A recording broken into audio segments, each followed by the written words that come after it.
My name is Tarshea. I'm here to present my graduation portfolio to this lovely panel. The essential questions that we have for this: why is education important?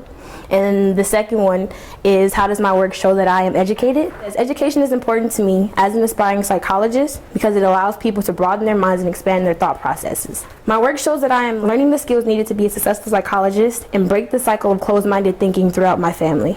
Throughout my workplace learning experience artifact, I demonstrate my critical thinking skills by identifying my task and then applying a plan in order to complete my task, as well as my ability to do deeper level analysis. This artifact also demonstrates my ability to communicate powerfully by first listening to a scenario and then organizing a strategy, allowing me to efficiently analyze my patients and communicate with them when I enter my profession in psychology. My math analysis artifact illuminates my ability to effectively complete projects by setting goals and completing multiple drafts, which are useful habits to pick up for psychology field. Lastly, my English analysis artifact shows that I am able to think critically by analyzing complex ideologies and making me able to correctly diagnose my patients. I did both of my WLEs at Southgate Elementary School. And so I'll tell you a little bit about the WLE process. It was created by the Envision learner system, and it basically requires 11th and 12th grade students to do an 11-week unpaid internship at a work site. First, we did research. So we picked a field that we wanted to work in. We did some internet searches and asked around about some good ideas and places for us to go. And then we collected a sheet of contacts so that we can secure an internship.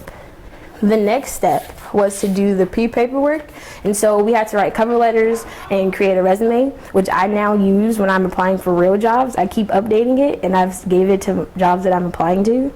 The next step was to secure an internship, so we made phone calls. We got the paperwork signed. We had to explain to our mentor why we were there and what we were there to do, which was to complete a project to better their work site. And lastly, we had to go to our internship. So this year we did it every Monday. We had to call our advisor, and that's how they kept attendance.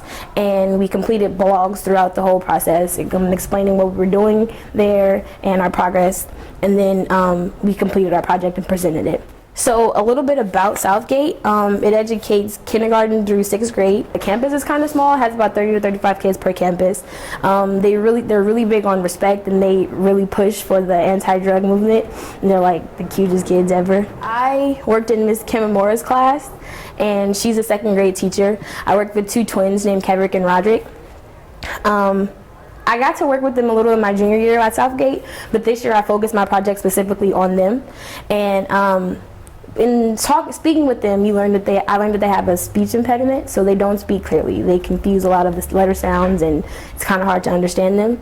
So while I was talking with Miss Kamimura, she told me that they were working with specialists. They had learning specialists at the school that was working to figure out why their scores were so lower than the rest of the kids in the class. So we read to them, we had them read, and we tested their comprehension and how many words they picked up per minute. And so it came out that they had auditory and oral problems, which made it hard for them to comprehend and understand what people were saying and teaching them. So they learned a lot slower. So I focused with them on their blending sounds. So CH, TH, and SH were the sounds that we focused on.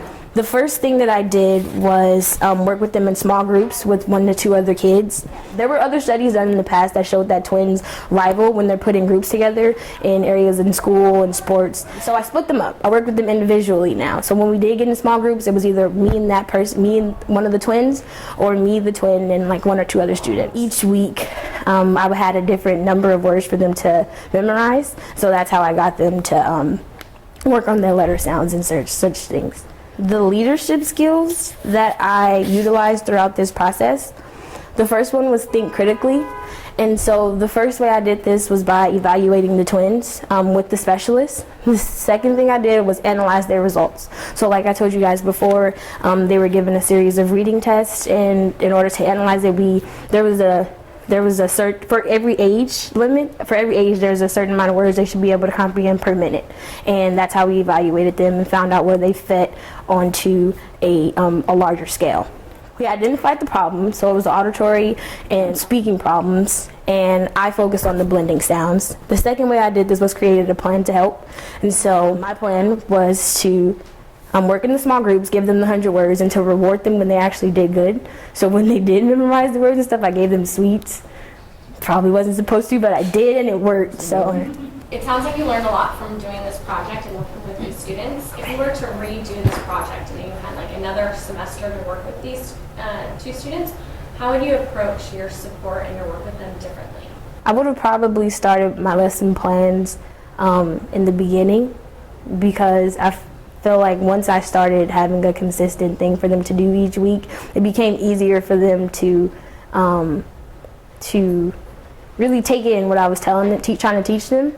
And so after about after the first 3 weeks, that's when I started making, but I feel like I wasted time. I feel like if I would have did it sooner, we could have gotten further, because they learned how to say the CH sound correctly and TH, but like the other sounds we were working on, we didn't have time to get to them. Will you tell us a little bit more about why you chose Dominguez Hills? When I read about the things that Dominguez Hills offers in their psychology field, it just felt a lot more better for my liking, I guess. There's just a lot more opportunities there than the other CSUs that I applied to. And all the CSUs I applied to was based on their psychology program. My last and final artifact is my literary lenses artifact. So the part of my thesis that this connects to is my ability to think critically by analyzing complex ideologies. So the essential questions for Ms. Lantos' Unit 3 was, is there ever one truth? How can we understand perspectives different from our own? And how does literary lenses allow us to analyze text in multiple ways? So the process I went through in completing this project was Ms. Lantos first introduced us to 5 different literary lenses. So we had reader response, we had the feminist lens, Marxist lens, psychoanalytical, and post-colonial lenses. In order to familiarize ourselves with these lenses, we did a lot of practice. So we looked at poems and analyzed them through feminist lenses and psychoanalytical lenses, and then through different lenses, we looked at questions that these lenses focus on. So like a feminist lens, they focus on the oppression of women and how men are highlighted throughout our society. And a psychoanalytical lens focuses on like family dynamics and your past and the way that your mind functions, those type of things. And we also looked at short stories and did some posters and things. Make sure we got it down packed before we started the actual project. Next, Ms. Lantos introduced the essay to us. So we did a little background on African history, because the author of the book, Chinua Achebe, is an African author, and we started reading the book. And the book is entitled A Man of the People. So the psychologist picked the psychoanalytical lens, and here is my thesis. If the psychoanalytical theory created by Sigmund Freud that highlights the importance of a healthy mother and son relationship is true, then Odili's behavior can be explained through this theory. Odili is the main character in the book. And by Freud's psychosexual theory, I mean that he thought that every life has a form of stages. There was 5 different stages. There was an oral phase, there was an anal stage, a philic stage, there was a latent period, and general stage. Okay, he basically felt that these different stages outlined a person's life, and when something went wrong in these stages, a person became fixated on that event, and that causes like certain problems. So like in the oral stage is when the kid or an infant is obsessed with their mouth. That's how they communicate, and when something is wrong with that, it affects them in the future. So like they might bite their nails, or like really like to eat, or always bite their lips, or certain things like that. And after we created a thesis on our claims, we found evidence. And then we created an outline and typed up our essay and turned it in. And then after we did that, we had to check it ourselves. So make the revisions that our peers and Ms. Lantos gave us, and to keep revising until it got up to proficiency. So the leadership skill that I highlighted in this artifact is thinking critically. I had to analyze the behaviors through the psychoanalytical lens, connect the behaviors to the pattern, so to Freud's psychosexuality theory. And then I applied the findings to my essay. So my knowledge of Freud's theories and of the book, and created my final essay. So in my career, I will have to take time to actually study that person, identify where they struggle and how I can help them. I will also have to analyze their behaviors after I identify the certain things that they do, pick up patterns and those type of things, and accurately evaluate them before I diagnose them or give them any type of medicine and those type of things. Questions?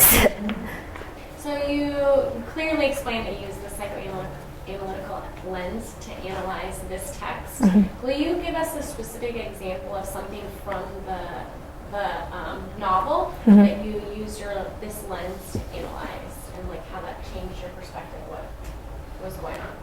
Okay, so the main character, Odili, his mother died while giving childbirth to him, and so Freud has theories that says that there's a stage that a kid goes through where the kid feels like their mother is all that they need and they are all their mother need, and it's called like they're fascinated with their mom. That's the thing that happens. Odili never got to experience that with his own mother because of the fact that she passed away during childbirth. So from there, I took that was the base, the core that started his behavior throughout the rest of the book. So throughout the rest of the book, he's like very promiscuous and sometimes disrespectful to women. And I took that and analyzed it as saying that he never really had that connection to begin with his mom, that led him to go in the direction that he went when it came to building relationships with women, and he just did it in the wrong way. He did it in a sexual way instead of in a way that you're supposed to build a relationship with a woman. Do you find yourself using any of these lenses in the real world? Yes. And if so, sort of which ones do you find compelling and how? I didn't really consider myself a feminist at first. I became a lot more defensive with guys. I don't know, it's kind of overboard now. I don't ever think that they consider us equals anymore. I always feel like guys think they're dominant to me. I use the Marxist lens. So the Marxist lens focuses on like power and money and who has it, basically. And that lens, it helps me out a lot in government class, and it makes me question like a lot more things. So now me and Nida have conversations about like our government and how corrupt it is, and changes that need to be made. Nida should run for president. She should. Just a reminder, why I'm giving this defense is to defend my thinking through my work. I also want to show growth over time, so from the beginning of high school until now, and to reflect on some strengths and areas of growth that I still need to work on. So recap on my thesis, I said that education is important to me as an aspiring psychologist because it allows people to broaden their minds and expand their thought processes. And my WLE showed my critical thinking skills and my powerful communication skills. Projectile motion, I highlighted my ability to effectively complete projects and to collaborate productively with the people around me. And literary lenses also highlighted my ability to think critically, but this time by analyzing ideologies. So although I've succeeded in a lot of areas, I still have areas that I need to grow in. So to start off, procrastination. I said this in the beginning. I'm not good at managing my time. So the brilliant plan that I came up with was to get these big old calendars that like my teachers and stuff have, and to put everything on there. So like class schedules, test dates, practice schedules, anything, like meeting with friends, other type of things, so that I make sure that I get it done and make sure that I hold myself to it. I also, to make this a little more concrete, I plan on like penalizing myself. So like if I don't stick to my study schedule or something, I can't like go out that weekend or something, or I can't do, it just depends on what's going on at that time. I have to take away something to penalize myself for not keeping up with my own schedule. Also my emotional stability. I've been working on this. I attend counseling and anger management once a week, and I plan to continue this when I do get into college because Dominguez Hills, they offer it, so I'm going to utilize it and take advantage of it and continue to work on myself and work on my anger. I also need to work on taking on too many tasks at one time. So I don't like to disappoint people. So when they ask for something, I find myself saying yes. But it usually ends up stressing me out in the end. So I plan to use my big old calendar to make sure I schedule in time to take for myself. Make sure that I don't consume myself with too many responsibilities that I know I can't handle mentally. So those are some plans. I have younger siblings, 3 younger siblings, and my younger sister has a learning disorder. She's kind of already given up on school. So I feel like once I graduate and go into college, I can show her that she's just like me. Like, she's like a little version of me. She can do it too. Like, these are my next steps. I really want to go to college, not just for, I feel like going to college doesn't just benefit me, it benefits my entire family and the people around me. And I also want to continue to grow as a learner and a person. I feel like you can never learn too much. You can always be educated. You learn new things every day, whether it's minor or life-changing. And I want to be a better person. Like, at the end of the day, there's always things that I can work on myself instead of, even though I'll work on other people, I don't, I do want to be a better person at the end of the day. And I want to be that exception to what people expect my family to amount to. So, thanks.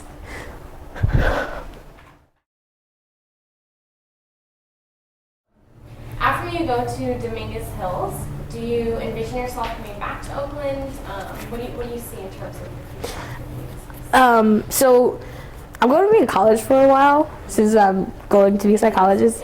So I eventually do want to move back up here. Like, when I do start my own child psychology firm, I want it to be up here, based in Oakland. And just so that, like, just to show my family, like, there's different things you can do inside of Oakland instead of the same routine every day that doesn't really necessarily get them anywhere. Like, they never grow. They just stay in the same spot because they don't try to expand. So eventually I do want to come back up here after I complete my 4 years and get my PhD and come back and start my psychology firm. It will eventually be a chain. You'll see my face somewhere. If you could talk to yourself a month ago, what would you tell yourself, and what would you do differently in order to manage this project and not better and not procrastinate?